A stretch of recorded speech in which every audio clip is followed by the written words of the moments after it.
welcome back to my channel. I'm Huck. Today we are doing my May TBR. I really went back and forth about whether I was going to even do a May TBR because I have been so confused about what I want to read. Like, I have no idea. I feel like I cannot really predict it, which is truly saying something because I never know what I'm going to read. I'm such a mood reader, but even more so than usual, I'm like, I have no idea what I'm in the mood to read. April has been not bad, but extremely confusing in terms of my reading mood for the month. So I went back and forth about whether I should even make a May TBR because I just sat there and was like, I have no idea. But I finally got inspired. I have a couple of books here that I think maybe I'll want to read in May. We'll find out. It's always a mystery on this channel as to whether I'm actually going to read the stuff I say or not. So it's exciting, right? Anyways, let's get into it. We'll start with the books that are from my top 10 TBR for the year.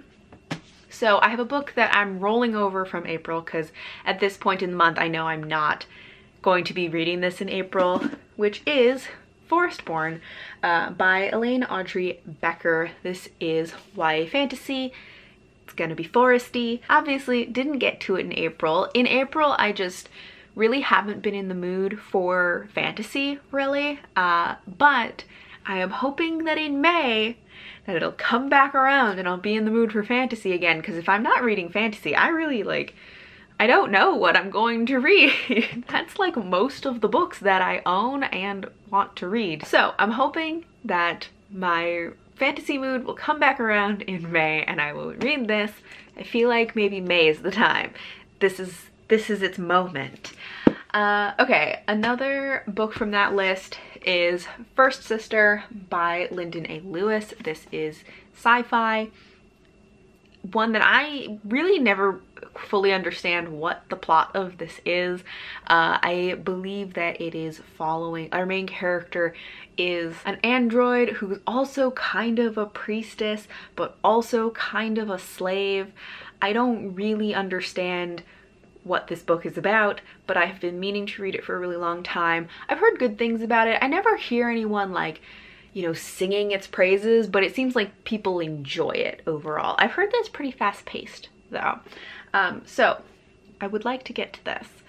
And then I probably picking 3 books from the TBR from that top 10 TBR for this is too many, but whatever, I'm doing it.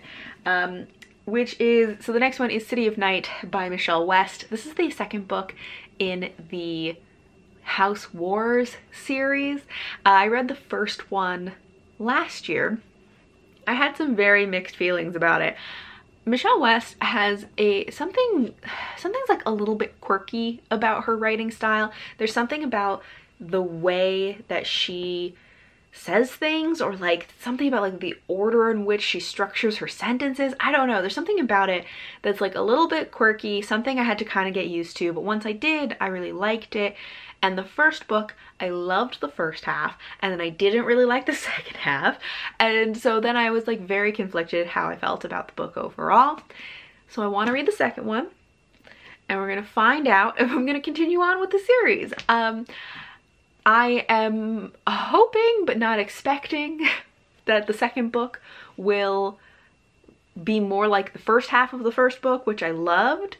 However, I am kind of expecting that this book will be like the second half of the first book, which I didn't like as much. Because it seems likely that in the first book, the first half was all like set up, and then the second half was kind of getting into what the book and the series is actually going to be, and so the second one will be more like that. But we can hold out hope. But I have kind of been avoiding this one because I am like I don't want to find out that I don't actually like this series. Like, I want to love the series. But it is a very long series. There are a lot of books. There are like multiple interconnecting series. So it is quite a commitment. So I have to like it a certain amount in order to commit to that, you know? Okay, so those are the ones that are from my top 10 TBR. I don't really have one that I'm committed to from my TBR clear out project because I have not fully committed, but like loosely am trying to do like one book from that TBR per month, because there are 12 books on that TBR, so it would work out great. If that is the process that I'm going for, I am 2 books ahead of schedule because I read quite a few of them in April, which is probably my wrap up, I'm sure, is coming out after this. So you'll see when that comes out which ones I read. But 2 books ahead of schedule, so I technically don't have to read one this month. However, I will tell you which one, if I do pick a book, which one it would be. Which would be Mythago Wood by Robert Holdstock. Another one that's very foresty or very woodsy. I think that's kind of one of the things that I am feeling, like everything is blooming and everything is very green and poofy and the trees are coming alive and looking good. And so I want to read stuff that's very tree-centric, you know? So if I do pick up a book from my TBR Clear Out project, TBR, yeah, that made sense, it would be this one, but I'm not committed to it because I don't have to, because I'm ahead of schedule. Okay, so those are all the ones that are like from pre-established TBRs for the year. And then I have a couple other things. So I have another one that I'm rolling over from April, which is Daggerspell by Catherine Kerr. This is fantasy that is, I think there's like a cursed wizard or something, and he's like imprisoned by this curse, and then there's this girl who's the daughter of a man who's like a sword for hire, and I think she's going to like release the guy from his curse. That was a really cohesive description of this book, I am sure. But I've just been meaning to read this for a long time. It's one of those books that often is recommended for fans of Juliet Marillier, so I wanted to give it a shot. So that's rolling over from April. New things for May. I also would like to finish Unraveler by Frances Harding. I have already started this, actually. I started this in April. This is one of the books that I like picked up and put down. Not because I wasn't liking it, but because my reading mood was so confusing that I got like 100 pages into this and I was like, I like this, but I am not in the mood for this, and so I don't want to do it a disservice by reading it at a time when I'm just not going to enjoy it, because this is not the vibe that I want right now. But this is YA fantasy standalone that is set in a world where you can curse people. Like if you build up enough hatred in you, you can curse somebody. But cursing people is illegal. It is also very difficult to undo. And one of the main characters that we're following, is his name Kellen? Yes.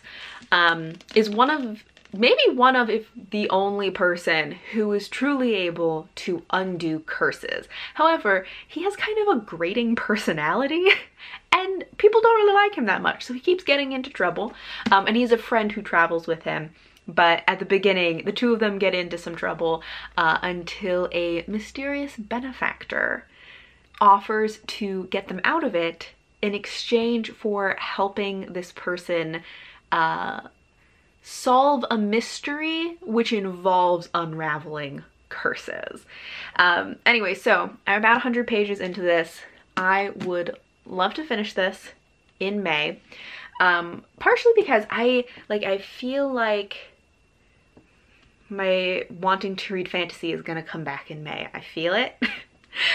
This has kind of a, like, the only way I can describe it, I feel like, is calling it like a whimsical vibe to it, but it's not whimsical in the way that I feel like most people use that descriptor in reference to books, because there are a lot of books that are described as whimsical and I'm just like, whatever this vibe is, I don't like it. But this I would describe as whimsical, but in a way that I'm into. So I don't know what the difference is. I can't explain it to you, but it's different.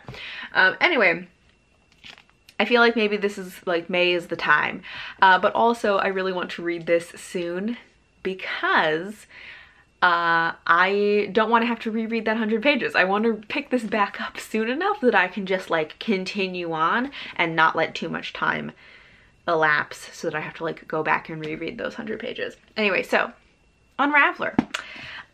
Okay, then I also was thinking of maybe picking up Kekai by Vaishnavi Patel. This is a retelling of the Mahabharata. This is told from the perspective of a woman who is a villain in the story, but this is sort of giving her perspective to the story and fleshing out her character. I've heard some mixed things about this. Like, I've heard some people who love this book, and then I've also heard some people who were very underwhelmed by it, so I really don't know what I'm gonna think of it, but it's a premise that is interesting to me, and I've just been wanting to get to this. I might try this as an audiobook, which if you've read this and you have tried the audiobook, let me know if it's a good one, because obviously I have the physical book, so I could read that, but there's something about it that makes me feel like maybe it's the kind of story that I would enjoy experiencing, like someone like telling me the story as opposed to reading the story, you know? So maybe this one. And then one other book that I was thinking about that I don't have a physical copy of is the audiobook for A River Enchanted by Rebecca Ross, which is YA fantasy.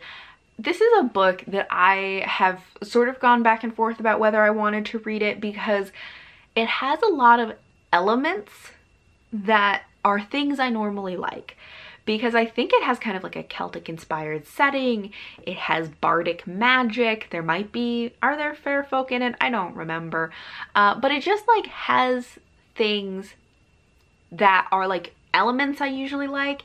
However, I don't know what it is, but there's something about this book that every time I read the description or hear somebody pitch the book, I just get this feeling that I'm not going to like the execution of it, even though I might like the tropes or the elements of the story. And so I've kind of avoided it, but I was like, you know what, maybe I'll give it a try. I'll give it a shot, especially because like I can get the audiobook, I think on Scrib, or I can get it from the library. I know I've seen the audiobook somewhere. I can get it somewhere. So it's low commitment, and I might give this one a shot. But actually, I'd love to know if any of you have read A River Enchanted and what you thought of it, if you think I'll like it, because I don't know what it is, but there is something about it that makes me hesitant to read it. So I'd love to know, anyone who's read this, what your thoughts are on it. Non-spoilery, obviously, but anyway, so those are the books that are currently on my May TBR, and we'll find out if I read them. I'd love to know what you're planning to read for May. Do you have like a vibe for the month that you're feeling, or is it just like a real mix of things throughout the month? But thank you all for watching, and until next time, bye.